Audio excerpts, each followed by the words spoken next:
But I receive mine back. We don't need to be here until midnight. Start the pledge. I pledge allegiance To the flag of the United States of America and to the republic for which it stands, one nation, under God, indivisible, with liberty and justice for all.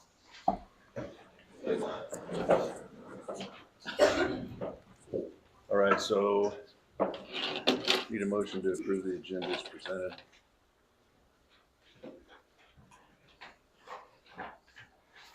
I'll make a motion to approve the agenda as stated. So we've got a motion by Stephanie.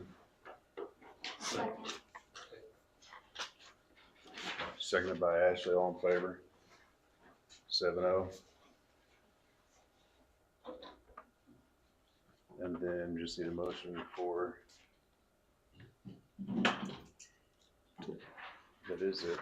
Yep, move right to whole business. Finish it off. When we got consent agenda. Yep. That's where it goes. What's that? That's where it is. We're finishing off the board meetings before we reorganize. Oh, then we'll reorganize. Yep. I'm sorry. Yeah. That's all good. All right, so, excuse me, moving to old business here is action item A, Durham Bus Company, review and consideration of bid. We've got Michael Betcher, Mike Reynolds, Daryl Neeram, and Justin Geek from Durham Services. They're here. They submitted one bid. They're here for your questions tonight. They are the low bidder. They also meet the requirements of the bid from similar services, and actually have an app, don't you, with some of your bus service. You want to tell them about that a little bit? Yes. Good evening, honorable members of the board. My name is Mike Betcher with Durham School Services. I'm the Director of Business Development for the Central area. We are grateful to be here tonight and grateful to be able to bid on the opportunity for transportation for the city of Tipton, for the Tipton School District. We believe that we have put together a real competitive package for the team, for the drivers, for the monitors, as well as for the community. We have included our Bus Zone parent app, which is something that the students and parents are able to utilize to get notifications when their buses are arriving. So it's really great in the wintertime. You don't have kids, standing out for 20 minutes waiting for the bus. They're able to see the bus and get notifications when it arrives. We are committed to providing great service and really being a staple in the community and being able to service you guys the way that you deserve. I thought that was unique about that app when I read through your bid. I don't think we have something like that right now. It kind of stood out a little bit, not obviously the deciding factor, but I know our principals never take calls about buses not being there or not knowing where the bus is. That's sarcastic. Just I figured that. Especially in winter weather. Yeah. So, did you want to speak a little bit about the use of our facilities and how that affects your bid? Yeah. So we did submit two different pricing proposals. One was simply utilizing a property that we would lease. However, we wanted to offer you guys a more competitive option, which would be utilizing district property, something that we could have buses on site as well as our team on site in a district office. That was something that, talking with Dr. Robinson, I think that would go over very well, being able to have access to us, access to district personnel, along with our personnel. We think that would really go a long way. And asking to utilize that property at no cost to us, we're able to cut out lease costs and upkeep and facility items out of our pricing to give you guys the lowest price possible. And I believe that rebate to us is about $20,000 a year. So, and from what I understand in our conversation, some of the buses would be here, some on the hill where we have some availability, and also you'd use this office right here. Right. Correct. Yeah.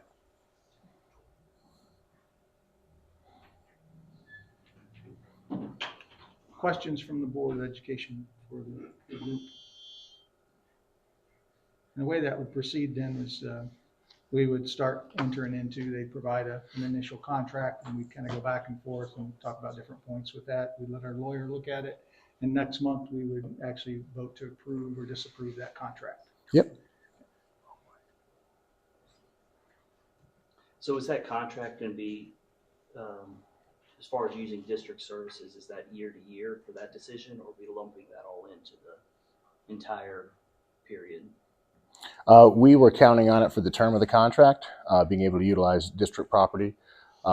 Should there be a need for us to move, we would want to reassess where we would have to move and sort out the pricing of that.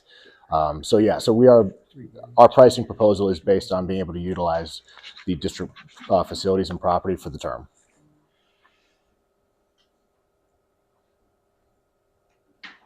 And the term is through 27, if I'm looking at this right. Yeah, I think three that's base options. years and then option years after that.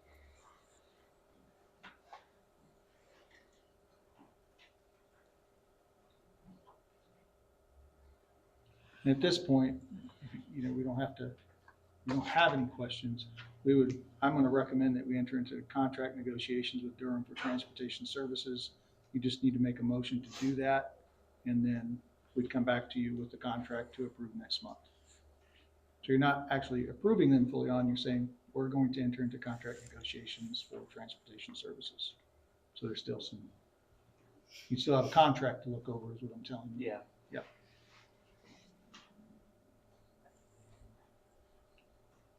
Yeah, I think I'll make that motion. I'll move to enter into contract negotiations with Durham.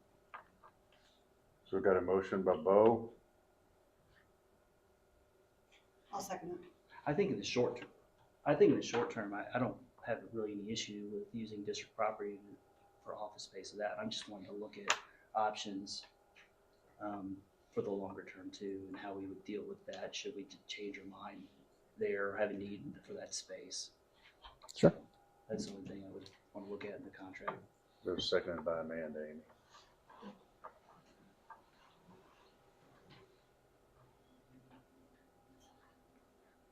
All right, all in favor? 2, 3, 7-0. Guys, we'll Right. be in contact. Thank you, everybody. Yeah. We appreciate you. Thank you. Thank you. Next up, another action item. Mayor Mark You all Hampton. See that on your deal? All right. We received the maintenance proposal agreement, and Mark is here to answer any questions and talk about some changes and things they've done and answer any questions you might have. Mark? Hold on, let me get this. Is it on? Okay.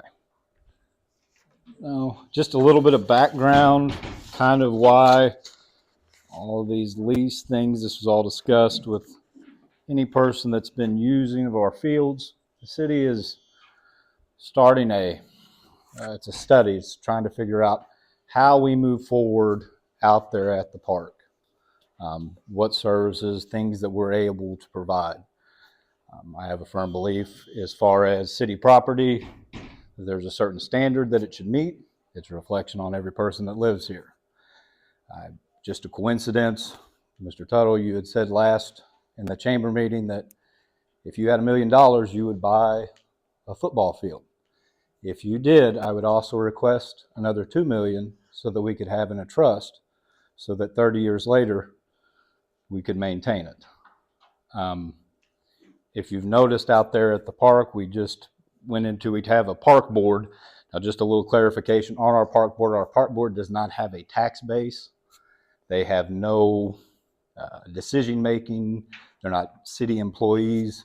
They just serve as an advisory council. They make recommendations. They hold a little bit more weight than, say, a regular citizen because they're more involved. Craig's a member of it. Part of the things that they had offered was, doing things to the baseball and softball fields. Well, we went and just got our initial cost on lights. Just lights alone for those two fields is somewhere around $600,000. That is not something that we necessarily just have in a budget. We dedicated to the park around $85,000 to $90,000 a year for the park board to use for theirs. That would take their funds for the next 7-8 years. That's not touching the Little League field. That's not touching anything else. So we have to start a study to see how we can do this in a financially responsible manner. We do not want to leave another council, another mayor in a situation where the lights go out. They are stuck with a big decision that they have to make on the spot. We want to be able to have them to have as much preparation as we can. Part of that is this right here. The very first step when we began our discussions was just making sure that anybody that was use of the fields, that everybody knew exactly all of their responsibilities. The only things that if you look over your lease, you all have one in front of you. We do. The major changes, I know number 2 is highlighted. That's pretty much where we've set up our scheduling system. That way you all always have first priority of fields as a school. You make sure that you let us know what's going on there. It says on there to maximize use or maximize benefit. That's just in case we do occasionally have people rent the fields out. Again, we'll let you know.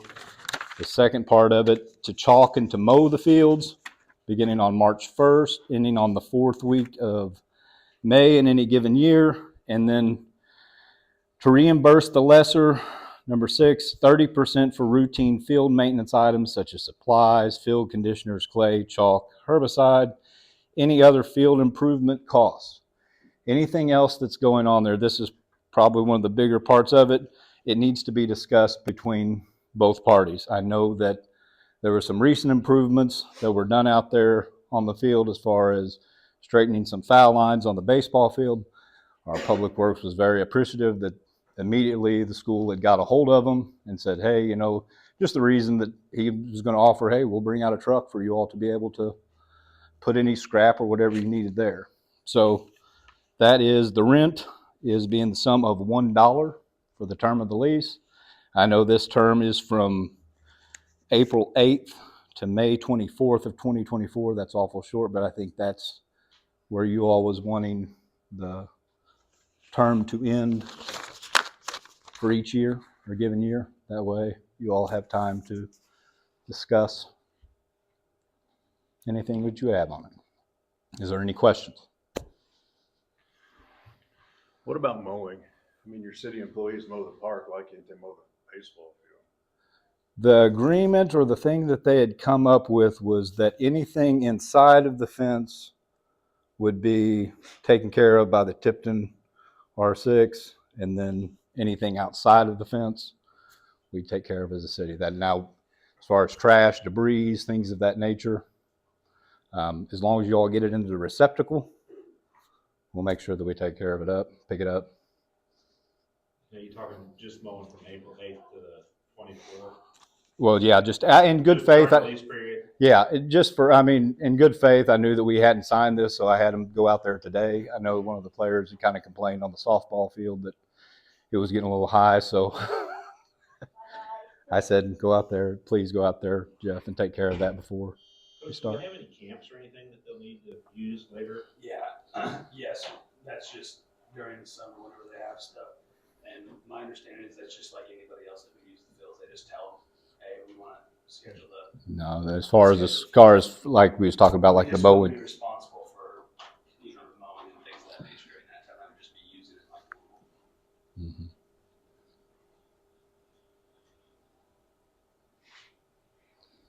I appreciate this. Like I said, I know that it was a little bit of a sudden thing that came up, but it's something that's a serious discussion from the city point.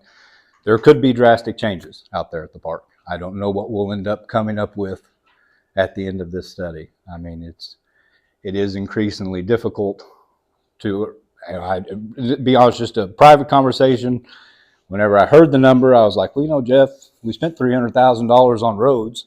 I said, that's just kind of maybe the cost of things. And he said, well, Mark, you're going to have a hard time justifying to the public an $800,000 expense just for lights. And I drove down the road a little bit and agreed with him.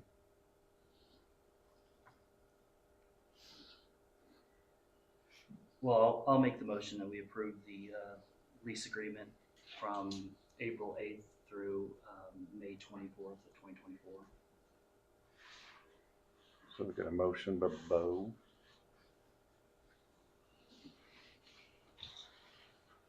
I'll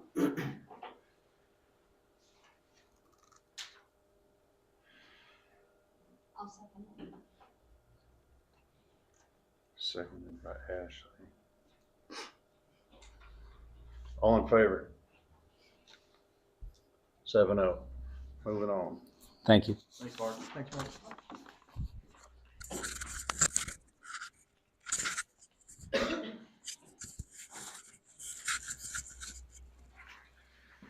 So we got item C there that's in front of you all. You got approval of graduation policy change, be the requirements. Obviously, they're prorated out.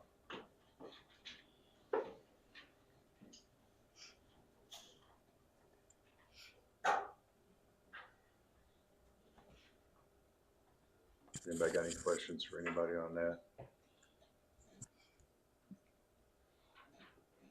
We do have a counselor here with us tonight if anybody's got any questions.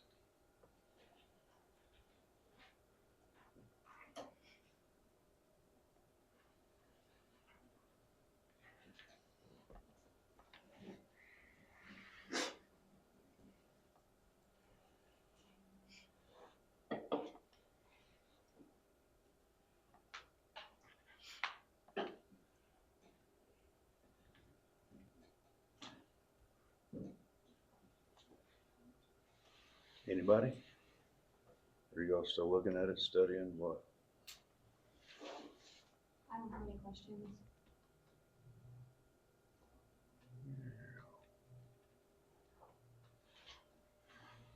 So this does require a motion. This is the only thing that, I mean, we do have to approve the graduation policy change.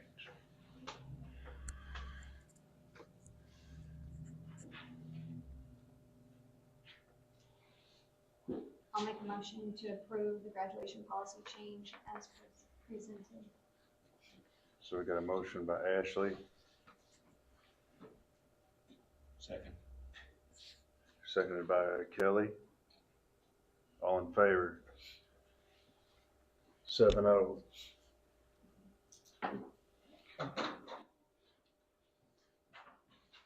Amy Stover is going to read election results for us. I'll let you know how the elections went. You want me to do this after I get mic'd up? All right, it's okay. Okay, we got all the final official results in yesterday, and the official results are as followed. David Tuttle, Montauk, 176. Morgan, 44. Cooper, 12, for a total of 232. Stephanie Oldham, Montauk, 182. Morgan, 30. Cooper, 9, for a total of 221. Derek Tuttle, Montauk, 216. Morgan, 44. Cooper, 16, for a total of 276. Melissa Wolf, Montauk, 182. Morgan, 36. Cooper, 10, with a total of 230. The two winning school board candidates were David Tuttle and Derek Tuttle. For the levy increase, Morgan County, 31 yes, 49 no. Montauk, 179 yes, 220 no. Cooper, 13 yes, 12 no. Total 223 yes, 281 no. It did not pass. All right. Before we say goodbye to a couple of board members and bring a couple of news in, I just want to share some sad news if you hadn't heard. Patsy Reed did pass away this morning. And Patsy was a longtime board member for 6 years. In fact, I ended up talking Patsy in for the second term because she was thinking she was going to be free and get away from the board. And we had a meeting in my office, and she said, "Yeah, I think I got another 3 years in me." So she came back. And Patsy was very instrumental in the playground project. She was very instrumental in really asking good questions of the board. And I think she had a few of the board members at some point on the in the classroom. So every once in a while, you saw the teacher come out in Patsy to remind them that, Craig, were you in her class at one point? Oh, yeah. Yes, okay, there you go. So every once in a while, Patsy would pipe up with that teacher voice, and I have a lot of good memories of Patsy, and got to share a little bit of time with her. She continued to call even after her days on the board were over, and asking how things were going, and kind of giving me her point of view. It was always a good time to have a call with her, or she would stop by, or she would stop by in a convertible, and have her little dog Duke that wanted to bite my hand off most of the time. I don't think I ever pet that dog, but I would hope that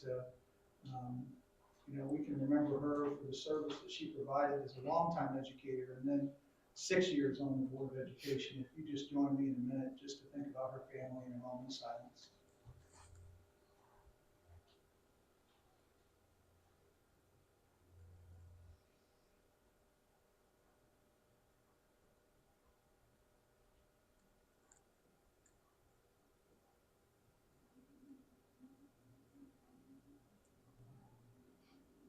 Thank you. Now, it's time to say goodbye to a few of our board members. So Stephanie Oldham, come on up. I have a few words to say. So, come on over here now. Don't be shy. Stephanie has served through the pandemic years since 2021, just after the pandemic was off and running. And we had a lot of fun during that. Daily updates, and Dr. Rob, what's going on now, and what's the state telling us now? And she served on the board as the Missouri School Board Association delegate, so she traveled to Kansas City and got a whole big head full of knowledge on a regular basis. Spent a lot of extra time, and we paid her a lot to go down there. I think the sum total was 0 + 0. She's attended those meetings and represented our district to learn for our board team. I've always appreciated how Stephanie is a dedicated learner. She's been an excellent communicator, and more importantly, she asked the tough questions and wasn't afraid to do that. She always shared information to help our community understand school issues. She provided truthful information, and she was a great board member to ask those questions, to learn and act with integrity. And she set a good example for us. And Stephanie, you will be missed, but you are more than welcome to run again. Thank you. Thank you.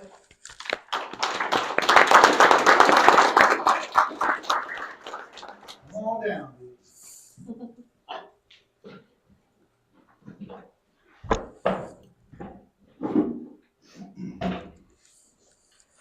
Now, Aaron has served on the board almost since my beginning, back to 2018.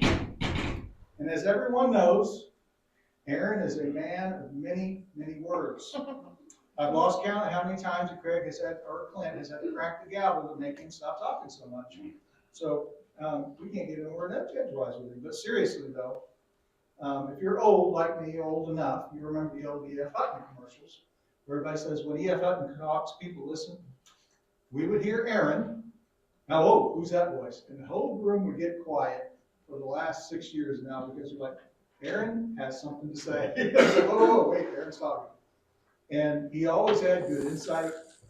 He said the things that needed to be said when the team needed it, when we were stuck. He was careful with his words and his thoughts, and I appreciated that. And we knew to listen up when he spoke. I've always appreciated his consistency, his willingness to support the school. Even after a long, hard day of laying brick, he would come in looking like he was fried by the sun. He'd give his last bit of energy that he had, and he didn't know. I noticed that he was coming in like this because he reminded me of my father coming off of working on road crews and on roofs. And I said, Aaron's got his last drop coming in tonight, didn't he, Aaron? There you go. But his dedication was evident to our Tipton kids. And we still have his wife, and we went ahead and swiped his kid too. So Gracie's working for us too. Aaron, thank you for your service. You will be missed. Thank you.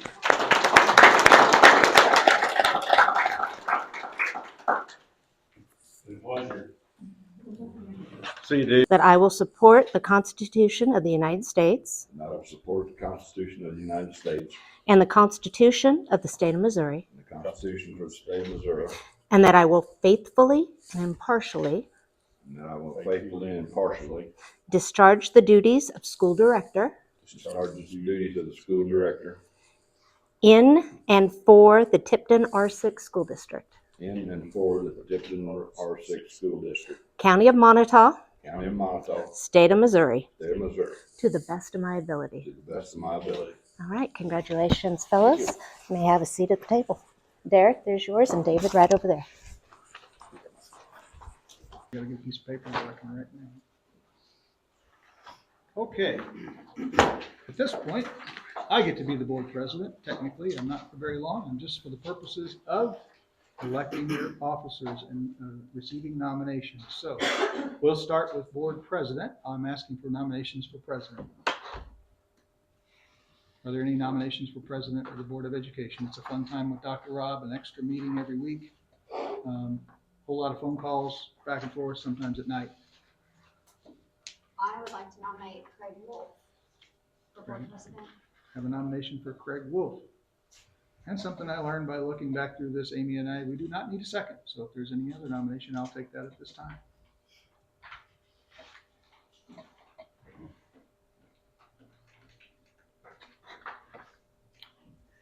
Seeing none, I'm going to call for a vote for the one nomination. All those in favor say aye. Aye. All those opposed say nay. Seeing none, passes 6-0. Craig, you didn't say anything. You didn't vote for yourself. Did you vote for yourself? No. Okay, Why so would I it's vote for 6-0. myself? I want to make sure I didn't miss it. I got to get the votes too. So now we are taking nominations for board vice president. Are there any nominations for board vice president? I'll make a motion to have Bo Helms vice president. I have one nomination for Bo Helms. Are there any other nominations for vice president?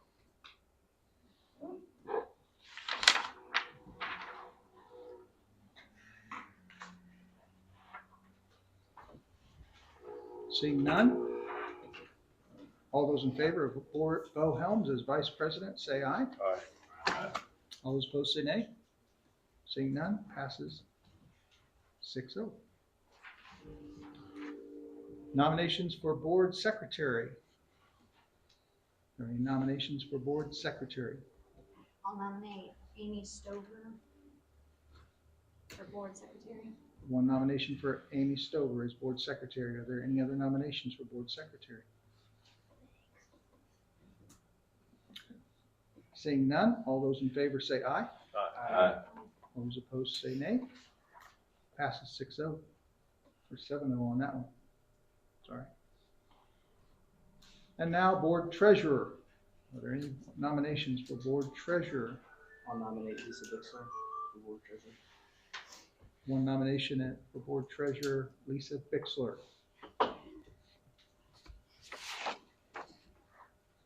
Any other nominations for board treasurer? Hearing none, all those in favor say aye. Aye. Those opposed say nay. Passes 7-0. And we have the MSBA delegate and an alternate. This is the person that can attend the statewide conference in Kansas City. I think there's an alternate. You could go to the mayor conference, Missouri Association of Rural Educators as well, if you wish to do that, at the lake. So that's close. It's usually a couple of nights, a whole lot of conference information, mixing with other board members in the state, seeing some national speakers sometimes, many times. It's a good learning experience and good for anybody here sitting here. So we have a nomination as the primary delegate for MSBA. Do you know when the dates are for that? Because I think that'd probably make a difference. I'd have to look it up, Bo. I haven't looked it up. I don't know. I'd have to look. It's usually in the fall. No, but I think it's usually like the third Usually week it's in cold. November. I remember when I go, so it's coolish, so November-ish. Yeah, I could probably find it here real fast.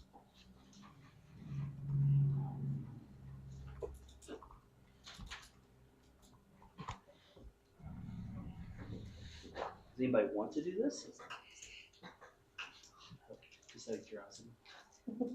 I went on these on the secretary side this year up in Kansas City. And just, I can tell you my classes that I went through, the lawyers and the politicians, the information that they gave out was really, really good. You came out with a whole new understanding. So I would urge anyone to go. It was very informative. It's October 17th through the 19th, 2024.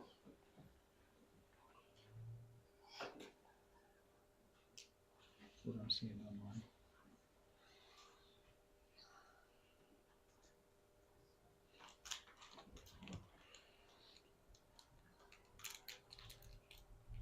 That is a hotel room. That's food paid, part of the cost of being the Board of Education. Any nominations? I have a meeting on the 17th that I can't miss. Say, if nobody else wants to do it, I can do it. Any nomination for Amanda? Do what? Amanda said she would do it. I'll nominate Amanda. There we go. Can we second it just for fun? Sure. Yeah, I second it. Okay, all those in favor say aye for Amanda. Aye. Those say nay. No nays. 7-0, or 6-0. Amanda did vote for herself. And then finally, your alternate. So Amanda can't She'll volunteer go. for duties. Sure said she will. So she'll go. So have a motion not to elect an alternate. I don't know where I'll be in October. Oh, okay. No, I'll be. I might be out of town. I know, I am in a meeting, corporate meeting. Okay. So I can't do it. It's a good one for new people. Good one for new people. I'm a one-man show at work. Okay, gotcha. I'm volunteering this year because I don't have a kid in high school playing Okay. football. So I'm sure it might be a different story. So we will depend on you. All right. So Amanda, is it? We will not elect an alternate then. That's what I'm hearing from you guys. All right. That's it. I turn it back over to the board president. All right, so now I just need a motion to approve the consent agenda as presented. I'll make a motion to approve the consent agenda. So we got a motion by Bo, I'll second that. seconded by Ashley. All in favor? 7-0. Everything we got, you got. Okay, so now we have presentations. Real quick. Derek, if you or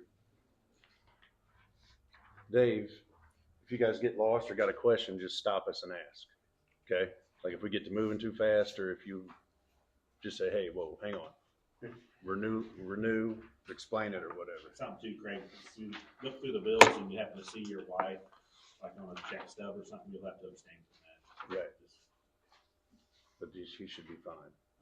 You usually do this kind of time. So when we get here, we'll know. Yeah. Or if you're related to any staff members, you Right. can't vote for doing rehires.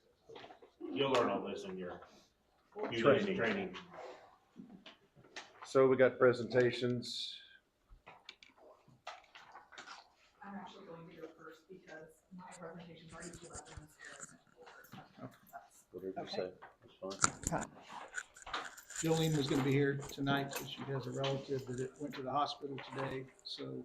Sorry. She called me just before the meeting and she is at the hospital right now, so it's not a sibling, spouse, it's extended family. I'm just not gonna release her information, but other than to say she had planned to be here. Yeah, she told me to let you guys know. Sorry that she last minute couldn't be here. So we are just going to start with our student population, just to kind of give you an idea if you don't already know our numbers for our kids. You know, we run somewhere, you know, between middle 50s to 40s. Next year senior class will be, you know, one of the smallest we've seen in a little bit with 35, but it gives us a lot of time to focus on their needs and things. So that's what we're running at right now for student population. This is just a look at our borough referrals that we've done for the year. And so far in the middle school, we've admitted 5, and then we have an ongoing one of somebody that they can't contact. And at that point, I reach out to them and with the parents and just try and go ahead and get them in services. So we have one right there for middle school, and then we have 3 in the high school that have been admitted, 2 have declined services, and then 1 that will not respond at all. Numbers are a little bit lower this year on the borough referrals, but I feel like that's because last year we referred so many that a lot of our kids are already in services, so we're not really needing to refer as many, but we have quite a few kids in services, and it goes pretty well. We have monthly meetings with borough. They're still on staff. We've got somebody there every day of the week. The kids know their schedules, and it's still a really good partnership. So I would encourage us to keep that if at all possible. It makes a big difference throughout the days with our kids if they're struggling. So then I do a career and character education class still this year. And just going in, talking about careers is the main thing. Second semester, first part, we did more character and what that means and what it looks like to be a good student and friend, and kind of teach them the ropes of what middle school looks like. And then the second half is focused on what careers they want to do. They do career presentations, and we invite people in to present to them. So if you ever know of anyone that would maybe want to come in and speak to the class, it's always good to have people come in and talk to them about their careers. But their favorite ones this year, they really liked Como again. They loved Como last year. They're fun. They're hands-on. They do a lot of cool stuff with them. Side and Stricker came. That was pretty eye-opening for some of those kids. And so we like doing our local businesses here so they know what our town has to offer. And maybe, they'll stay here in our town and get jobs here. So just the college and career military visits to Tipton this year. You can kind of see William Woods, University of Missouri, State Tech. The new one we had this year was the Rankin Technical College. That one was pretty good. We have Army, recruiters, Marines, just anybody you can think of, anybody that reaches out to us. Our doors are always open to them. We let them come and do lunch visits. They do one-on-one visits. Basically, anytime they want to come, they're welcome to come, and they know that. So we're pretty flexible with them showing up too. So testing side of things, Jolene's given 34 acuplacers this year, which is a big decline from last year. But last year, I think she gave an overabundance, just kids trying to get into those dual credit classes. We had to end up paying for them at the end of last year because we gave so many. I think at this time at the board meeting last year in May when we presented, I think the number on there was 159 last year. So we've started working with kids to cut down the amount of times they're taking the test and make them really focus on what they're doing instead of just coming in repeatedly to take tests. So that's been one of the differences that you've seen the number decline there. We gave the pre-ACT to our sophomores in November. ASVAB testing this year, we changed things up a little bit and we gave it to all of the seniors. And our reason for doing that was for a focus on our MSEP 6 goals. So we wanted to get our numbers up and our points and things like that. And a lot of this year's class was unsure about what they wanted to do with their future. So ASVAB is not just military, it is also for, if you don't know what you want to do, it gives you an idea of what you could do after school. So the military recruiter did come and meet with those kids and talk about their test results and talk about some options for them for the future. So I just think it's a really good tool and probably going to continue down the same road next year of all the seniors taking it kind of regardless, just if they don't know what they're going to do. Then the work keys, once again, same thing. Seniors really focusing on those kids, just they didn't know what they wanted to do. And they had a little bit better buy-in this year. They were frustrated with the testing that we had to do, but we're like, hey, we're going to give you a medal at graduation. It's kind of cool. So just do it for the medal. But they were good sports. By the time we got to the work keys, they were very good about, trying their hardest, and they did a good job. And then the ACT was given in March to the junior class, and they just received those results recently. So they should all know what they got on that by now. And if they don't, they had came to talk to me, and I just got access to scores today. So I emailed those out to the kids today that did not, for some reason, receive a score report. We actually begin MAP testing tomorrow, April 11th. We start with our 8th graders in the morning with math. And so we will pretty much be MAP testing for the end of this week and then all of next week. And then we start EOC testing on April 22nd through the 30th. We have AP government this year, which you all know. And so they can choose to take the AP exam for college credit at the end. That'll take place on May 6th. And then the AP psychology exam will be on May 9th. And just something for you guys to know for the future. Usually we split it, psychology first semester, sociology second. Next year we are going to flip that and make psychology second semester because the AP exam is at the end of the year. So the kids are learning all this stuff and then going into another class and then having to take the exam. So adjustment that we will make is for them to take that psychology second semester. We just think can be better for the kids. ICAPS, another part of our INSEP 6 goal. We went into every English class to get ICAPS on every 8th through 12th grade student. We probably have, I think there's 4 kids left that we haven't been able to touch base with. I had one in my office today, there was 5, and I did hers. But it's been really good.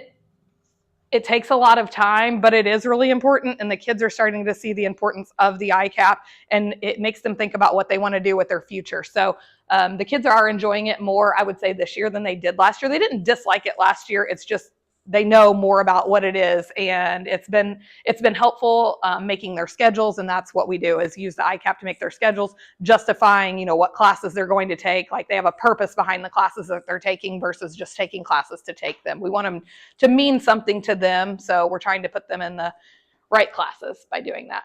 We did the 180-day follow-up on the 2023 graduates, and we were able to contact each of them and find out what they were doing, and we will report that data to Desi in February, I guess we did it with Carrie. Her and I already put everything in already, so we are good on that. National Honor Society is a club that I am head of, and we run the Veterans Day Assembly. This year we were able to put the flags out and take them down that lined the highway. It was a lot of work, but we had a lot of hands on deck, so it was good. We did the blessing baskets again this year for local nursing homes. We packed them, we delivered them to the nutrition center and the nursing homes. So that was a good experience. The nutrition center was very thankful. This was our first year doing it, giving them some of them, and it was nice to see them there. And then we, NHS gave tours to 8th graders from the sending schools that came over and did that visit. They helped with new students on the first few days. Those are just the kids that we can call on to, show kids around or anybody that's new, or if we have visitors or anything like that. And then this year we took on the job of stuffing Easter eggs for the Chamber of Commerce Easter egg hunt. Actually got that idea from Ashley when she was in high school. She said that was a service project that they did. And I'm like, that's easy. That's something really easy that takes a lot of time from the chamber. So we actually went down to the bank and stuffed Easter eggs with them. So there was thousands of them. So it was nice to help with, and the kids enjoyed it. So this is more Jolene A+, but I mean, we both work hand in hand, but she makes sure all of that is taken care of. Currently, we have 25 seniors that are on track to receive the A+ scholarship and cover their first 2 years of community college or technical school. And then these are just I'm not going to go through these, just professional development that Jolene and I have done this year to be prepared. And then all the things that we did to support our students. Her and I try to go to as many activities as we can. So, and then we are planning to celebrate the seniors with a Decision Day assembly on May 3rd. We learned today that may be a conflict and we might have to reschedule that, but right now it's on the books for May 3rd, but we will be doing something. And if you're unaware of what Decision Day is, it's just where we celebrate every single one of our seniors, no matter what they're doing, whether they're going to the workforce, they're going to a technical school, 4-year, 2-year, it does not matter. We're celebrating them. We do an assembly 6 through 12, and the kids all line up and they get to tell everyone what they're doing, where they're going to school, or where they're going to work, or what their next step is. We have prizes for them, and part of that is from Root Ed. We get a lot of money from them, so we'll have lunch for them, we'll have snacks, we'll have just whatever they want, kind of. So it's a good day, it's fun. They had a good time last year. So, and then some of the activities and things that we did, these are all there. Montauk County Career and Resource Fair for juniors. We did an Apply Missouri event. No matter what you were doing, you just applied to something that week. We got as many seniors in there as we could to apply for a job, apply for a scholarship. We went to a college fair this year at Columbia College, and you might wonder why we chose to go so far away, and it's because they had more opportunities, more schools there. We went to Warsaw last year and we loved that one, but they don't only have it in the afternoon. This was in the morning, and you might wonder, why don't you have your own? Well, to have your own, you have to have a lot of people coming for the schools to come. So right now, there's so many local, California doesn't even hold their own. They go to Jeff City for theirs. So at this point, it's just easier to take 1 day of transportation to get all of the schools that you need rather than try and, have 50 less at your school. So it was about every college you could imagine, a lot of out-of-state ones at the Columbia one. So it was neat for the kids to see just what all was out there. We did a required sexual harassment presentation for the middle school and high school, obviously on separate days. We don't do those together. And then we did a mental health awareness, substance abuse prevention, and suicide prevention with Burl. They came in and did small groups with the classes. So they met with every grade level, 6th, 7th, and 8th in classes. And then we did WIN classes. So our RTI time, we did those with our upperclassmen in the gym, a little bit bigger groups, but those went pretty well. And I will probably have them back next year to do the same thing. They did a good job. And then Jolene and I took some kids to Build My Future in Jeff City, some seniors, and it was a fun day. They got to run heavy equipment and do a lot of really cool things that day and just see about anything you could imagine that is in the construction related field. It was huge. It was at the fairgrounds, and it was a pretty neat opportunity. So I had not been to that. I know that Susan King had taken the kids before, but last year we didn't take them. So I didn't know what that was like until this year, and it was a good deal. We took all sophomores to Smithton School to meet with Stacy Wildman and the instructors from CTC rather than having them come to our school to talk to our kids. Otterville, Smithton, one other school in us. It was just a private school in us. We all drove to Smithton and met, and the instructors came and met us. It was easier for them than them trying to get to all of our schools, and that worked pretty well. And then we did our 8th grade trip to CTC, and then our sophomores actually went. They picked programs and went to visit after the first thing that they did. We did the real simulation for sophomore students, and they participated in the simulation. They loved it. It went really well. We've done that several years. It was done before I got here, and I think it's always kind of cool to see the kids running around like I left my kids at daycare, like they forget that they've got to pay their bills, and so it's a pretty neat simulation for them. And then we did something a little bit new this year. We did 8th grade career exploration day at State Tech, where they got to be hands-on in like different programs. So nursing, they had to pick beforehand, and got to do things in that program. And one of the reasons that we went to that was it was free, which most things are, but our transportation was also covered. Anything that we're doing, we're trying to have, they provided our transportation there. So we initially paid for it, and then they cut us a check for it back for transportation there. So it ends up costing us nothing to give kids a hands-on experience. And I think it was great for the 8th grade class. I know a lot of times like the high schoolers would love that too, and it would be great for them. But these 8th graders are really impressionable. So if they can buy into something early on, I think that that's great. So we did that with them. We did the UCM Teacher Day, which was also new to us this year. And that was a really great day. We took any of our kids that were interested in being teachers and went to Warrensburg for the day, and they got to attend different sessions. And to me, it looked a lot like what our professional development looks like here at our school. So they got to see what that looks like, and that was a really good opportunity, and I hope we can do that again. And then the FAFSA Frenzy, we had that scheduled, but it got snow. It was a snow day, and we could not have it. So we pretty much just met with people as they needed help. And so still were able to help people as they needed it, but FAFSA went pretty well. So even with the changes this year. Ms. Bestian, do Yes. you have any on-site career fairs? I didn't know if we did. No, I have actually talked to Amanda Twinner about next year. They're going to kind of lead something, and we're going to partner with them. The career fair that was in Montauk County this year, we had offered to have it in Tipton because California hadn't got back to them. And so Jen Millard said, and I said, hey, we'll host it, just let us know, like as long as, I can get approval, which I figured we could. We were going to host it this year, and then they actually pulled through and did it. But I have talked to Mrs. Twinner about next year, them running something kind of out in the ag building, doing something there, and then us doing something inside, kind of partnering, just so we'll see what that looks like. But yeah, I think that's the plan for next year, is to work together to let them they want to kind of lead it, and then we're going to help however we can. So that's the plan. Our seniors for this year, their post-secondary plans, 4-year college, we've got 9, 2-year college, 18, technical 7. We've got 11 going directly to the workforce, 1 and 1 military. And then just our goals, once again, would be complete ICAPS. It's a requirement, and it's something that we want to do a good job at because it helps our kids. Advise the senior students, begin one-on-one post-secondary planning with the junior class. And then a big plan is to maybe possibly do a job shadow day through us next year, we've talked about, instead of increasing the numbers. We've talked since this, and we think that we want to try and do a big job shadow day and do more with that next year. And then just, support any new staff, which luckily we don't have a whole lot this year. So that's a, good thing for us. So just support staff, let them come in. So, anybody have any questions? Nope. Okay. Does anybody got any questions for Bridget? Nope, thank you, Bridget. You're welcome. And I'm sorry, Jolene had given you her rooted data, and you guys all, did she give it to you, or was it not in the packet? Okay, so you can kind of see her numbers. Sorry, Sarah. You can kind of see her numbers, and that grant, it's a great thing. She's doing really great things. It's worth it. I mean, she's meeting lots of good deadlines, and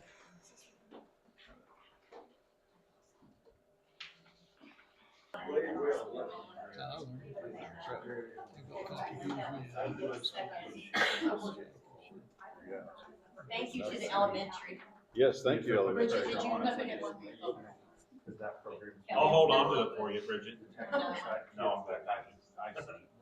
So I mean, I don't wanna see I'll get it all over. them lose their opportunity to start in the technical school. My favorite cookie. If they just don't have the test. Yeah, that's really good. If it's all I'm over. saving mine. There you go, Chris. Set them back in. But you don't want them all right now?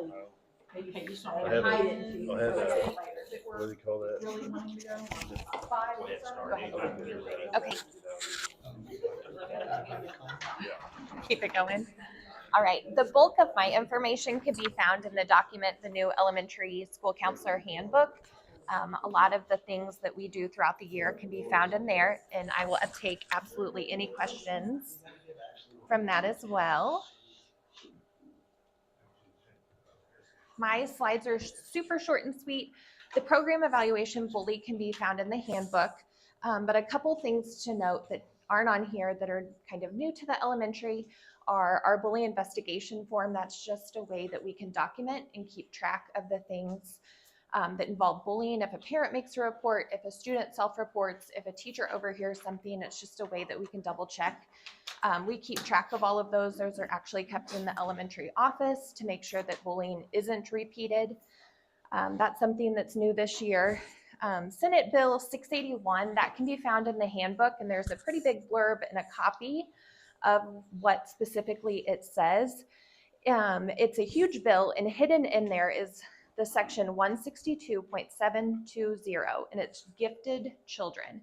It's new. Mrs. Pettigrew and I had a phone conference today with the Director of Gifted Education in Quality Schools. There's a lot of information. The good news out of it is it's new for all school districts. So we're all in it together, but right now we're just kind of coming up with what our plan will be. One thing to note, and I put in the index of my handbook, is that a lot of times with school counseling, unfortunately, curriculum can be controversial. So I did include a copy of what is taught and what teachers asked to be taught as well. So there aren't any hidden things. The different departments in the counseling are goals. Advisory, I would like to next year. This is something that I had at my previous school district. We had a counseling advisory committee, and we had parents on the board, a school member on the board, and teachers, and that was a way that we could meet and converse about the things that we're currently doing. Next year, a goal that I have for the community is to have coffee with the counselor, and that would be every single month, different topics. We've had a couple people reach out that would like to speak. One was Annette Smith and Marcy Williams. They are with the Division of Children's Services, and they have some new different programs that they would like to share with the community. Small groups, that's definitely a goal that I have, is to continue small groups in the elementary. Our current things that we're doing, the morning check-ins with 8 different students, small groups, those change throughout the year, so that's just currently. Follow-up services, those are students that see Burl, and that is a wonderful program. And then behavior support, that is just 2 students, now one moved away, that I offer extra behavior support to, check-ins and check-outs throughout the day. And questions? About the bullying, do we have any sort of anonymous way for students to report? There are. In the elementary, it's a little bit different. Yeah. Parents do have an opportunity to do an anonymous report, and that is through Courage to Report. That was new to me this year. Yep, that was new this year. I'd never used or had a parent use Courage to Report. We've had a couple of those come through this year and we get sent, it doesn't necessarily come, what comes through, it just comes through, a database, we get information, Mr. Robinson gets the same information, and the administrators, and we handle it from there and investigate. That's nice to have at least that option. And hopefully letting parents know and continuing that conversation at home can help the child as well. And what did you say the Senate bill was? 861? True or It's- false? That's false. Okay. I'm trying to stay to my word. Great, thank I was trying to you. write it down. I was distracted. 681 and the Okay. gifted bill, it really is a big deal. Um, It's very overwhelming and Are they going to provide you with funding too, or have they said yet? no, they're saying no, but I'm not sure what that will look like because I talked about how we're trying to, attrition, we're minimizing, and they're approaching it as they need a So certified it's really teacher. kind of in your court how you want I would like for it to be, but I feel like right now they're really specific in wanting a certified teacher. But what that looks like, I'm not sure. It's not just a practicum test or a praxis, it's a full list of coursework. So anybody that might be interested in getting a master's, hopefully an option. to. Oh, Are you? no thanks. Okay. No. All right. Thank you guys so much. Thank you. Thank you.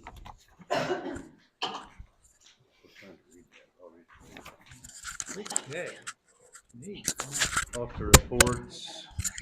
All right. You got a couple things you want to hit on there? I do. Just a few updates, guys, and I'm gonna give you since so much of this stuff is changing day by day, I was looking back through my notes, a lot of them. And seems like every webinar I have usually on Monday, take my list. Every webinar I have on Monday, there's a few things in there that I thought would be easy to read later on in closed session, and also a couple of articles there. You don't have to read them now, but it's good for reading later. I think there's enough there. Here's one more. Just take that with you tonight. Don't feel like you have to read it right now. I'm going to kind of go through that because there's a lot of new terms. The legislature is probably the main bill that's an omnibus, which contains a lot of stuff that we've talked about over probably the past 6 years, has passed the Senate. It is in the House, and it deals with vouchers. And when we say vouchers, that's basically your taxes being reduced. It's a diversion of state money away from public schools. So when we say vouchers, also think about school choice.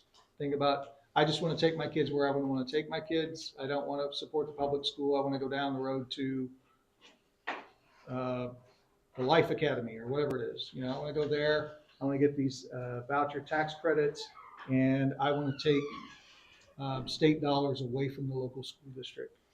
So vouchers, it's an expansion program. It's setting up large amounts of funding, $75 million, and it would grow. They've got some different caveats that are going back and forth. It would continue to grow. So this big chunk of money would be sitting out there for everybody to kind of divert their kids away from public schools.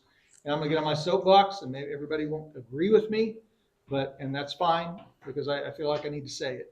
There are a lot of public schools out there doing some things that are making people not want to have their kids be part of public schools. And I think we can think of what those things are. There are a lot of cultural issues that are really making people question whether they want their kids in public schools. We are not in the game of telling people how to live their lives in private and what do they decide to do with their lives culturally. But we are in the game of reading, writing, arithmetic, being fluent in literacy, being successful later on in life. But a lot of districts have really got onto this bent and flying a lot of banners of various kinds that have not helped public schools. It's created a lot of controversy with public schools. Even though we're in Tipton, this has bled over to us as well. And it makes everybody think about choices and what is the public school teaching. And I really liked what Ms. Moon said a while ago, that we're making it very transparent of what we are teaching, what we are not. A lot of people are talking a lot about what goes into libraries.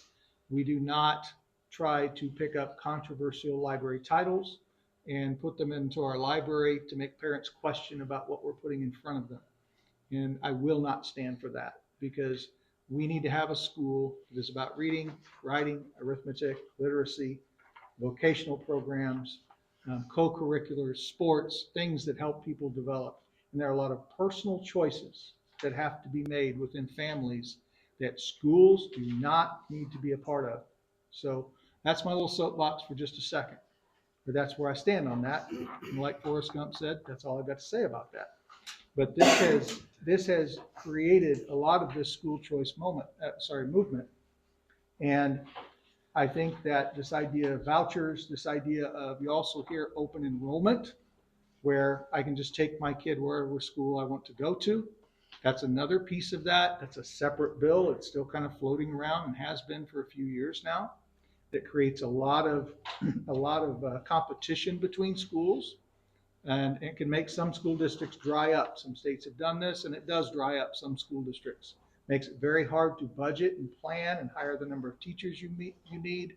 It also creates so many variables into, right now we're deciding about how many kids will be coming in. Ms. Pettigrew is talking to me about how many kindergarten teachers she thinks she's going to need. The administration of junior high and high school, Nancy, they're talking about how many kids we're going to have to come in. We're predicting. If you add more and more variables into who's actually coming to our school come next fall, that makes it very hard to be good stewards of public funds. So I really hope that people will continue to support our public school and know that we're going to be as transparent as we can with everything and letting people know what kind of school they really have. So that's the first part of that, just the whole school choice, vouchers, open enrollment. Open enrollment is actually in a different bill, ironically sponsored by a former superintendent. I won't call out his name. You can look that up. But it also deals with teacher pay. Now, parts that are in this bill, this omnibus, Senate Bill 727, are really, they're forward thinking, they're good things. They're talking about in 25-26 having a $40K minimum for teachers. That's $40,000 instead of $38,000. If they have a master's plus 10, it would be $46,000, $47,000, then $48,000. It would gradually step up. The problem with this is, and then in 28-29, the base minimum would go up with inflation by 3% per year. So this is what the new mandate would look like. And the first question the board should be asking is what? If this is the bill and it becomes law, quiz question for the board, we should be asking the next question, with all these raises going to be mandated, what should we be asking? Are they going to fund it? There we go. And so right now, it would be, as it's written, and it has changed a little bit on how they're looking at this, because it's not passed, it's not done yet. The legislature's still working on these things. It's now 70-30. So 30% would fall to us, whatever that price is, and we are mandated by law to move up. So that's why our levy was so important, because we don't know exactly where this is going to fall. That's why our levy was important, and that's why we said up to $1, because we did not know where we were going to have to be. So there's no guarantee for any new money to meet that mandate and for any length of time. So the Missouri School Boards Association, the Missouri Association of School Administrators would have to advocate each year for that set aside of 70% to be made for school districts right now. So they're not guaranteeing that they would continue to support that. Even they're going to say you have to move. That's the problem with this bill. And then you'd see that up to 3% increase each year, which may or may not be funded. So we'll go through this cycle every year of getting to about this point in the year and going, oh, wow, we're supposed to go up this year to $47K for a master's plus 10. And are they gonna back us up, or we just got to find the money somewhere? That's what's going to happen, because it's coming from the State House. And as they look at this cost, it's close to $1 billion in new revenue the state would have to bring in just to be able to fulfill this by the 29-30 school year. They don't have the money. So where does it come from? Where do they start pillaging from? Anybody know? Kelly Kohler knows. Come on, Kelly. Where do they take money when they don't have enough at the state level? You know, it's yellow. Transportation. So at one point, he knew, I know he knew because we talked about it all the time. At one time, transportation was funded, and it was supposed to be 75% of allowable costs. And for like 10 or 15 years, it never was funded what the state statute said it should be, because our state legislator did not provide the funding. Oh, sorry, not enough came in. And they only refund everybody within 3.5 miles or greater who get on the bus. And they clock that mileage, and Amy is such a saint to help me with that mileage and say, here's what we got, Dr. Robin. She's filing that all for me and taking it in from the bus services. And then we're looking at it and how much we really got reimbursed. And we're spending a lot of money on transportation that never gets reimbursed at all. So at one point, instead of 75% for over a decade or more, we're getting like 20%, 19% of what we're supposed to get. It has only been recently that you'll hear the legislator, the last 2 years now, this is really new, that they've given us 100% of 75% of our allowable costs. That's kids 3.5 miles away or further. Everybody else we pick up here in town is on us. But I think we should pick them up because it's safe, and most of our kids are in town. But we're still having to go all the way out that direction and all the way out this direction and go all the way north and go all the way south. So we're still going to the hinterland, the four cardinal directions, and then still picking up a load in town to keep them safe. So I'll be putting, it's a good thing, I like what the board did tonight is approve those transportation services, and we'll hold them accountable as much as we can, but we're still seeing increased costs. I think it was 69% in the last 15 years. Is that what I put on there? I can't remember. I'd have to scroll back. I was doing a lot of numbers. We have seen an increase in transportation costs, 69% increase since 2015-16. 2015-16. And so before we think we can afford it on our own and do it cheaper, Smithton just tried to run those numbers and could not get it done. They are going to pay Durham $22.50 an hour for drivers, full benefits, 401k matching, health care, and they're giving their drivers a $4,000 bonus to come on. I don't think we could afford any of that, because then we'd have to lease our own buses, hire a mechanic, hire a bus director. It'd just be cost. So the people who are in the business are probably better suited now at this point to beat any school district trying to do it on their own. Yeah, I do have a question about that. Yep. So I understand to and from school, activities wise. Activities is all on us. Yeah, I didn't know if there's any way to carve that out. I mean, like as There far as is, I've doing got it. those numbers. Yeah, okay. Yeah. I just, they're on my desk. I don't have them on here. Yeah. I had them run, I had Lisa run them for me over the last 3 years. Yeah. It is quite an expense. I want to say somewhere around $75,000 maybe. Well, I guess I think where I was going is, I mean, I understand where we wouldn't be able to do this on our own for normal transportation, but is there a way to work out the activities? Would that make sense on our own? It might, and I'm In starting to some look ways, at that yeah. now, of having our own vehicle that maybe had Yeah. 12 or 15. We'd have to have them properly licensed, and it will have to be below, I think it's 11. You don't have to have a bus license, and it doesn't have to meet all the requirements of a bus. There is a safety concern there on what do you want to put kids on a regular basis. But Mr. Coach Culpepper and I have been kind of perusing some of those vehicle types and what might be possible, because we could end up saving thousands of dollars by buying some kind of a van that holds 11 or whatever. But there's some regulations we need to get around and some insurance costs we'll have. But I think it would actually probably help us, to be able to do a lot of those trips. That was kind of what I was wondering, and maybe worth looking at. So. And we have saved some money using our district van. Yeah. It runs all the time. It's got over 100,000 miles on it now. Might be time to think about that. But let me run some more numbers for you, because you're thinking the same way I am, Bo. How do we get around some of these costs? Also, let's see. So by the 28-29 school year, we are supposed to be at 40K, according to this bill now, and it hasn't passed yet, 40,000, and then it would go up, 2028, 29 would go up 3%. It would be an inflation adjustment that would be in this bill if we were required to do it. It'd be up to 3% per year. We would be required to come up with it.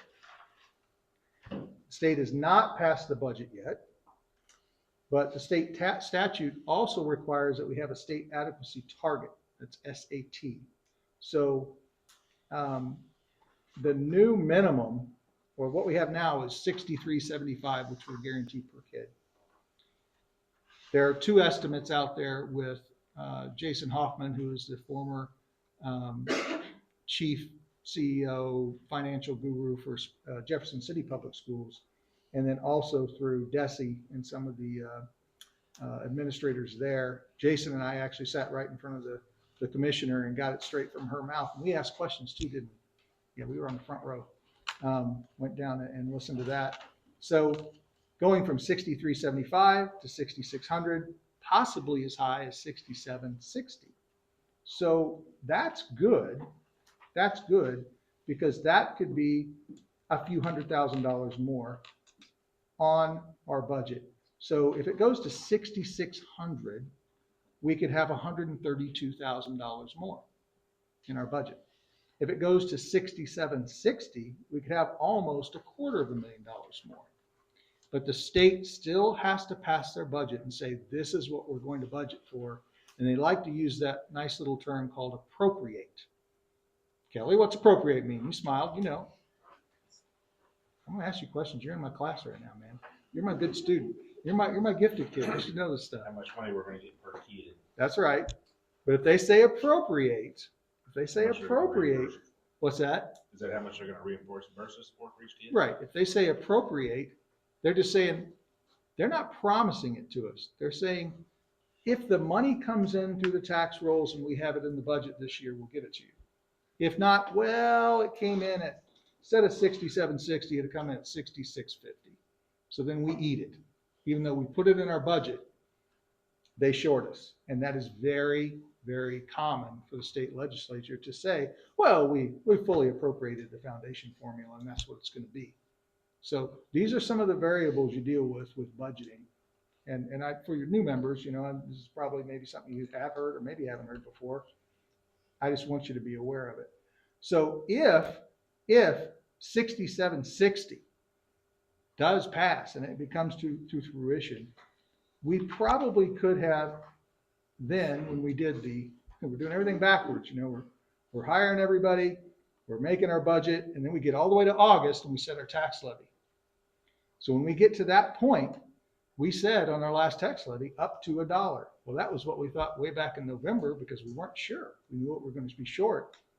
But if the state would come through with the high end and say the SAT should be 6760, okay, that's about $250,000. We probably needed about $400,000 to $450,000 to balance our budget. So it would have been somewhere between 70 and 75 cents we needed to put on the levy, which is exactly what I would have recommended to you all, so that our budget would have balanced. But since the levy did not pass, we're now just subject to what the state sets. So the most I think that we will be able to come up with will be about $250,000, close to it. That's what we can be looking at. So that would probably cover our salary increases, but it doesn't make up for any amount of money that we have, that we've budgeted and we've been using through the COVID money. Okay, so that was about $400,000 this year that came in and was put all into salaries. So you've been saving money since about 2017-18. You had about I think when I got here, it was close to 27-28%. We're sitting close to about 35-36% now on your fund balance. What's in the bank, what's actually in the bank. So deficit spending was okay this year. It would probably be okay next year. But we get to another year and the state has only kind of diddled around here, and then they've passed this omnibus, we're going to be in trouble. Because then we're going to be expected to come up to these levels of 40K, 48K, then coming up with this up to 3% inflation adjustment, what I say, in 29.30 or 28.29? Go back. 29.30. So that's why, with new state mandates coming through, rural schools, all rural schools, even some of the larger schools are going to be in a tight way if every year you're getting some kind of an inflation adjustment and this law passes. It's kind of, it's not floundering, it's just kind of on the edge. It is right on the edge of passing because there's enough things that people want to see as far as salary increases go. And there's enough things that people want on the school choice front too. So it's like this compromise bill that's coming in balance here. So right now I talked to Willard Haley, who is our representative from this area. He has voted against it and does not want to vote for it. He's an old ag teacher. He gets school. He's really good to talk to. He'll take my call anytime. He talks over the issues, very responsive. So I just don't know that we'll have enough votes to slow this down because they're not taking any amendments. They're also not coming up with the funding sources that would keep this going. They're keeping it open where they can still rate our transportation funds. Now, we don't do career ladder, but career ladder always becomes one of those things that they pull from, but they think it's somehow extra. They're not putting in new funding sources for these changes, if that makes sense. They're just kind of waffling, say just pass it and we'll figure it out with no new funding coming in. So the screw is turning right here. We'll know by June, by the end of May, we'll know how this came out. It may get defeated because it's just kind of a 50-50 type bill, but it may pass by one vote, guys. It's already passed the Senate. In fact, a couple of weeks ago, they thought it was going to pass very quickly, and it was going to be on the governor's desk to be signed on a Thursday. And I was hearing about it on a Monday. So there you go. Every Monday I get a legislative update. If anybody on the board ever wants to come over and sit in on one of those, I have them at 8:30 or 11:30. You tell me which one you want to sit in, and you can listen to all this because our lobbyist goes and tries to whip votes and tries to represent a lot of different organizations about what's going on in education. So I didn't have a lot of pretty slides because a lot of it's just real time. But what questions can I answer for you? I tried to make it simple. You talked about the lobbyists trying to whip. I mean, are they giving any sort of indication on how they're doing with that? They have put out the all call to superintendents statewide. There are hundreds of superintendents that tune into this every week to find out the status and what is kind of rising to the fore. This is the one bill that seems to be making the most ground because it's already passed the House of Congress, of the General Assembly. And he seems to think it's 50-50. It could go either way because it's that kind of a 50-50 bill, right? The school choice and all that stuff is on there, the vouchers. And oh, by the way, we're going to pay teachers more, even though we really haven't talked about what the funding source is, but we're going to say you have to. So that's concerning. But no, the week to week has been, this is a big deal if it passes.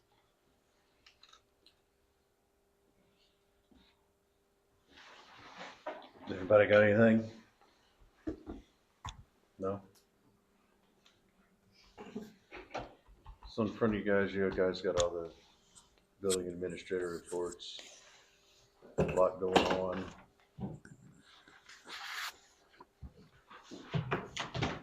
If you guys have any questions for him, now's the time to shoot.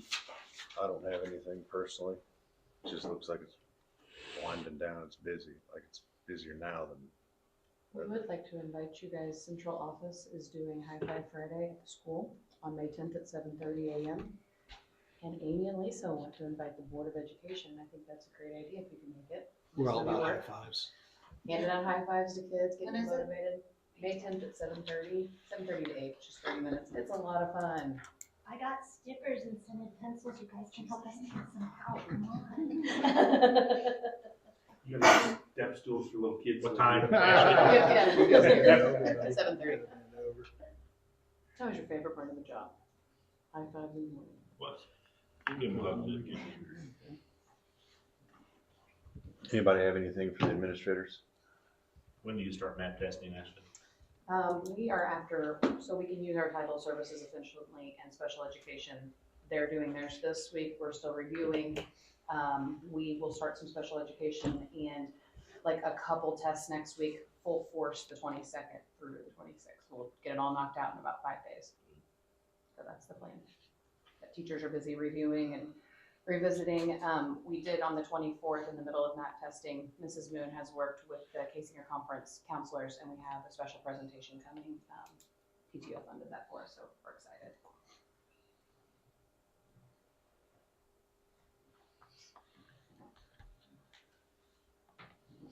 All right, thank you all for your reports. Kind of had to do them during spring break. What the heck? What's the matter with this thing? There we go. I just need paper.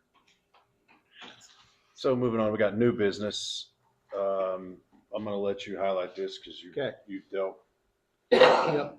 The Board of Education, the school district has received a gift from the Fisher Trust, and it is in the amount of $300,000. And the way it reads is I direct, it's John Fisher, I direct but do not require my trustee in making such distribution to Tipton High School. The Tipton High School use said amount for the purpose of starting a scholarship in the name of my parents to be known as the Ewald and Margaret Fisher Family Scholarship. To the extent possible, I instruct my trustee to satisfy this gift from the property that constitutes, and it goes on and on. But basically, it's we have a trustee, Miss Fisher, I think it's Colette. Paulette. Thank you. McClure.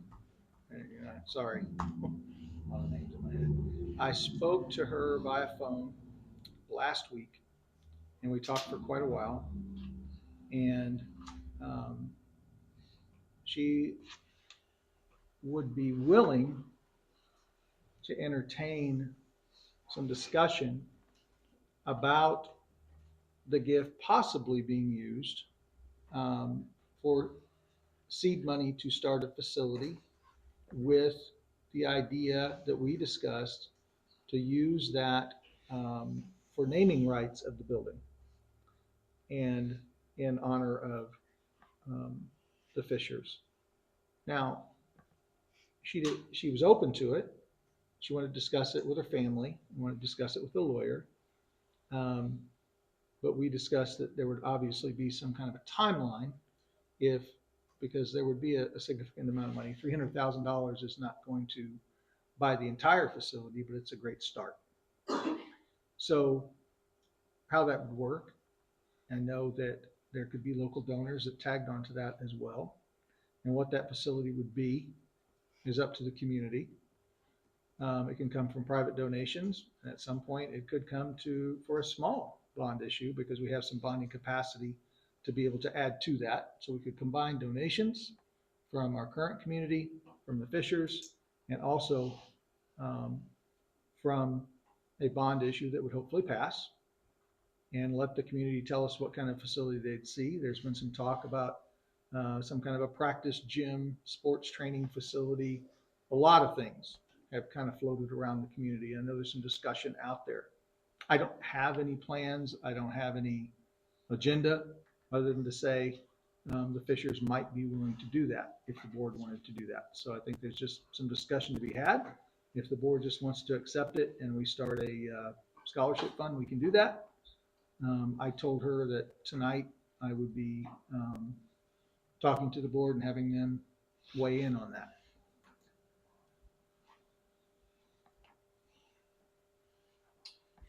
Do you know who they left as the trustees? Paulette.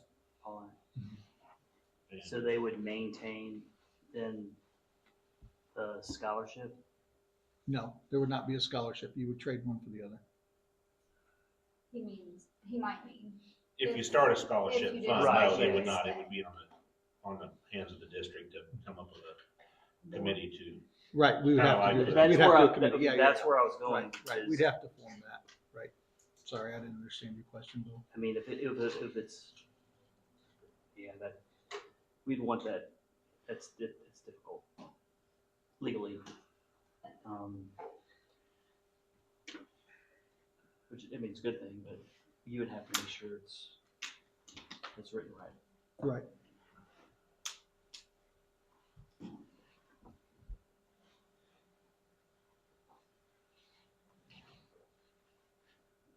Any other thoughts on that? You guys want to think about it? Or do you just want us to go into some kind of, want me to start researching, setting up a scholarship fund, and talking to our legal people and move on that? Have you already received a check? We have a check. So you have to at least put it in an account somewhere. What is that process? I have it and how it will be coded, and talk to the municipal advisor too, just make sure we're right.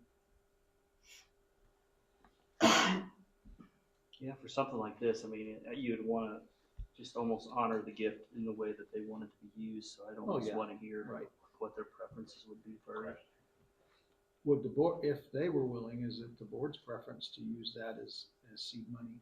Are you willing, are you open to that idea? Would you like that idea?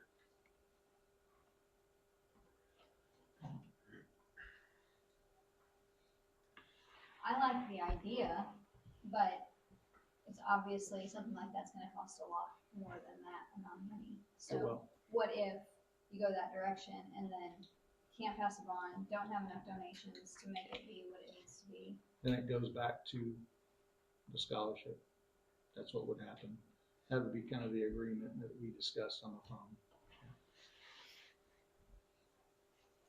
I'm new to this, of course, but is there any way to reach out and pull the community? You know, I know you did emails through, you know, with the bond levy with questions. Yep. Is there any way we can pull the community and say, hey, what are you all thinking? You know, would you all be in support of, I'm gonna use it just for example, because I heard it tonight, but the problem with the baseball fields. I mean, not saying that isn't gonna work itself out, but would the community support, you know, the high school having their own baseball fields? Or, you know, kind of what they're feeling, you know, in the subject, you know, or if they have ideas, you know, of something that would better the district. I mean, just take any community response we can get that it would, you know, link them in with us. Sure. Good comment.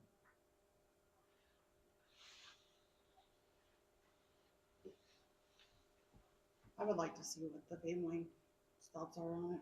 Yeah, I think before we pull them, we see if the I family. mean, wants I'm to like move forward. Ashley, I'm all Yeah. for something more for the kids, but I'm good with scholarships too, so. Well, we have the Judy Thomas scholarship. And you got Dividends, or not dividends, what's the? June Rose Klein. Klein. Yeah.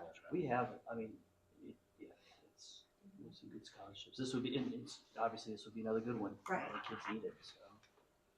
I think it's choosing from one good option to maybe another good option, so. Yeah, sure. I agree. I guess more discussion needs to be had then. Okay.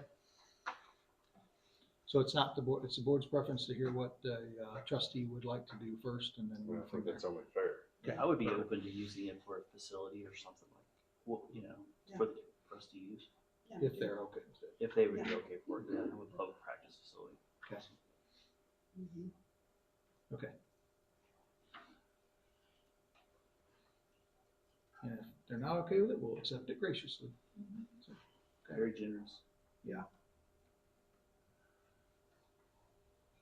Okay. All right, moving on.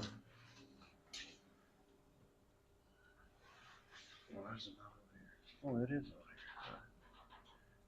So the last topic in open discussion here, and I mean, the two new members weren't aware, but I've been preaching it for quite some time. So it's just a bullet point that says discussion of future budget cuts. Seems like nowadays everybody's got a champagne taste on a beer budget. You want, but you don't want to help. So where do you go from here, right?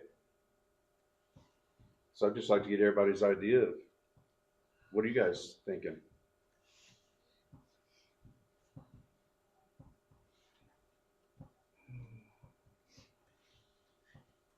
Ladies first.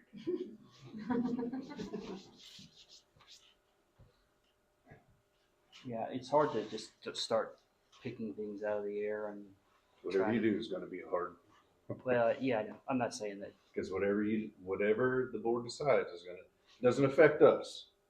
Yeah. It affects the students we have. I think for me, it's almost, it would, I hate to throw this on Dr. Rob, but I mean, I think that we need to probably take a look at what we've got, what we know, based on the fact that it didn't pass, and start developing some just different types of options of looking at different things. So that if you know, should we, well, we'll have to cut some stuff, but when we do that in a smart way.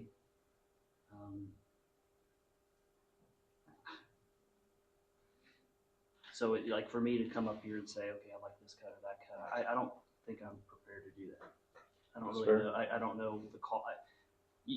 It's almost like you're trying to determine, well, ROI is not the right word, but you're trying to make sure that if you cut something, it's you're getting the most you can out of that. I guess that's probably not worded right either, but you So kinda if get there's what I'm saying. programs or something, we would need to evaluate participation, number.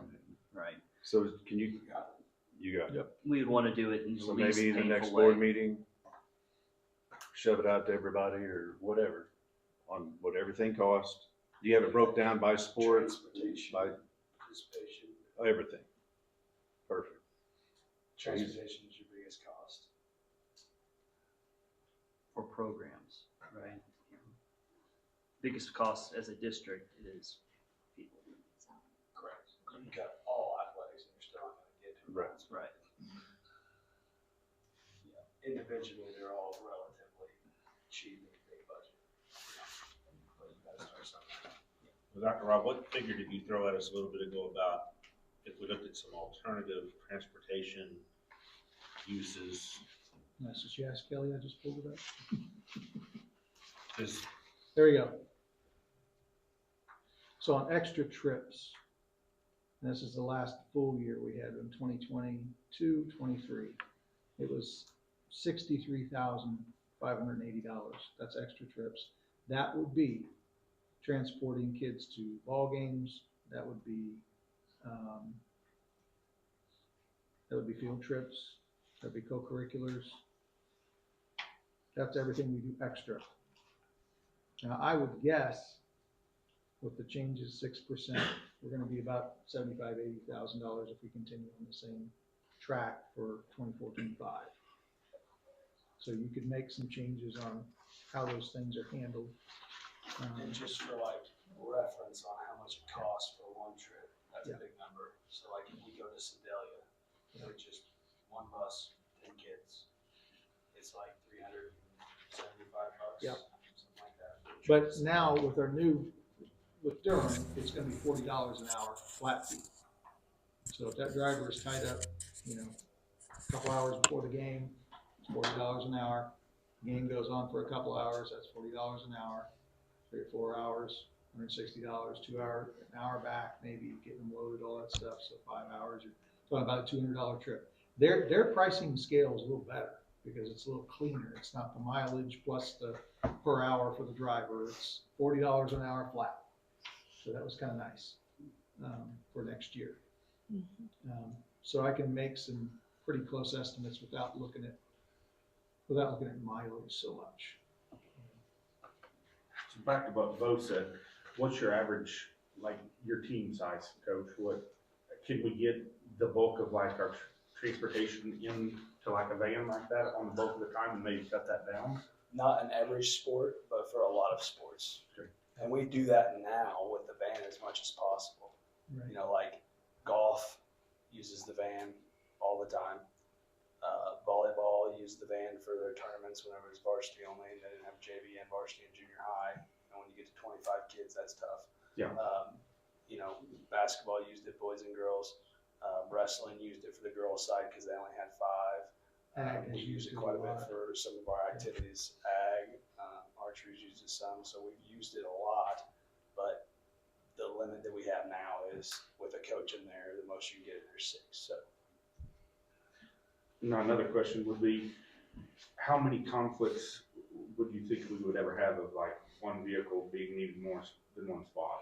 we have it a lot currently with one. We have to, everything runs through Amy over here, and then we have to go over which one is better. Like currently we had one a week ago that was, golf wanted it to go to a golf tournament in Sedalia or a golf match. I don't know if it was a match or a tournament, either way. And then FBLA wanted it to go down to Springfield. And so I was like, well, FBLA needs to take it because that's a 2-day trip all the way to Springfield, and that's only going to be a $350 trip to Sedalia. So we already currently do that now. And there's a lot of trips that we take now that we have 8 or 9. So it's just not quite enough, especially with, adding things of that nature when they're doing smaller groups, that they don't quite have enough room in the van, or the van's gone somewhere else that they have to take a bus. The difficult part from my experience last year is just about getting kids somewhere. And then, because afterwards it seems like nobody rides the bus back. Yep. So it's, there were a lot of games where there was nobody on the bus back. But the issue, of course, is that if you have to pay a driver, the driver's gonna be like, well, I don't want to be paid just to take them there, so I want to stick around. So just to make sure that nobody needs a ride back. So it's kind of that's part of the problem, is just getting kids. But there's no stipulation on that, right? No. If you have to drive them to Smithton and But come back. This year it didn't matter. It was going to cost the same if they stayed there for 4 hours or not. Correct. Next year, if they're hourly, we have several trips, baseball, even softball this year already, that nobody rode the bus home. So everybody was signed out. They could have just dropped and left. But there's no stipulation on if it's No. 30 minutes to, it's an hour, and they're not watching the ball. I haven't seen anything in there proposing the time. Do we still own bus 10? We do. And is there any stipulation on what we can use it for? You have to have a driver for it as well. And we've used it, Mr. Twinner has driven that bus, so we've had a few drivers over the years. Bronk has driven that. Mr. Payne used to drive it. Yeah. It's a special license, and you gotta go through some things for that. You can't do that, I bet it. Which I think with Durham offering a $4,000 signing bonus, I think you'll have more people that work in the school district willing to take that extra $4,000 sign-on bonus to drive some trips. What's it cost now to get a CDL for buses? It's what, Class D? Not so much the cost, they've changed all that where you have to attend the class anymore. It's a lot of training. Yeah, correct. It's just the time intensity of it. You're putting in major hours to get it. The cost, there's, Don's Towing still does it, but, and they do a great program. It's who I went through. But it's when the federal government passed that transportation law, it handcuffed the entire transportation community, or opportunities. As far as the bus training now, Durham will do that for us. They'll train their people. So that's a good thing. Durham can train somebody if we have them. They will. It's just getting somebody during their week that they offer it Yeah. to have It's usually the summer. that much available time to take that week to do it and do all those extra training hours you have to do now in a bus. Probably having something less than what would be required for a bus. I think it's 11 passengers what we're allowed. Having those types of vehicles that are safe, that our people can drive for the smaller groups, is within reach. And would probably save us a significant amount of money. Would the bulk of our coaches be willing to? All of them that I've talked to would be. To drive a smaller vehicle or get a bus license? Yeah, most of them are not big fans of the big bus. I think it's more of the training that goes into it and actually having the free time to go do 40 hours or whatever it is. I think it might be 60 hours of you have to actually drive a bus before they let you drive with kids. You have to do training on the bus now that they used to not have to do. Once you got your license, you were good. Now you have to do you have to log so many hours like you would for, an airplane. So it's just really tough to find somebody that has that time, because if they're coaching, they don't have the time. if they're teaching, don't have the time. All right, well, it sounds like you're already ready, so just get that out to us for the next meeting. We'll take a look at all the everything that the district offers and the participation there, everything, just break it down. We'll go from there. That still won't be there enough though, right?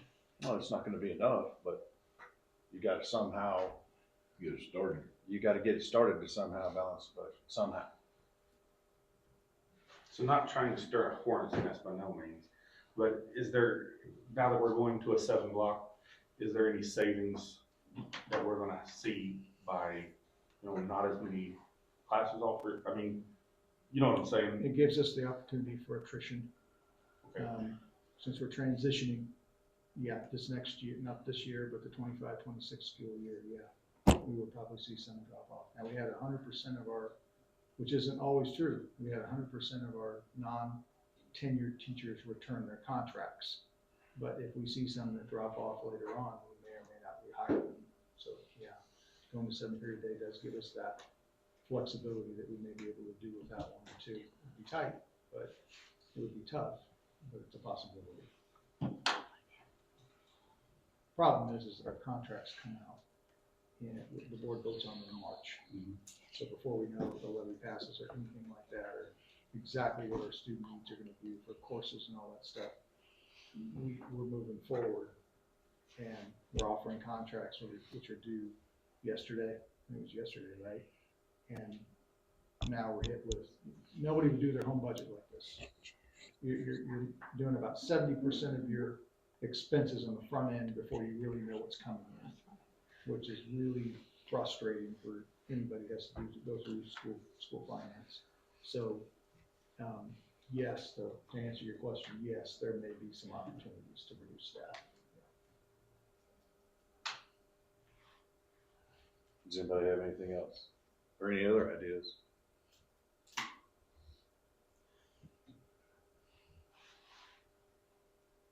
No.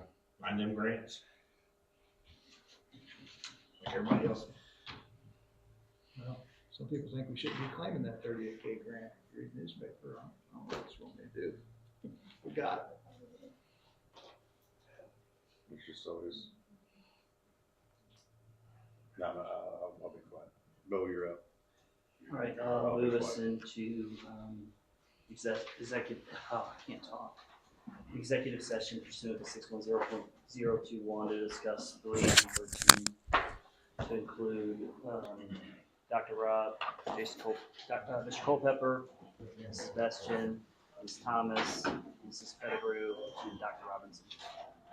Okay, so we got a motion by Bo, Second. seconded by Kohler. Amanda. Yes, sir. Derek. Me, yes. Bo. Yes, and yes. 7-0. Thank you, everybody, for coming. Have a good night.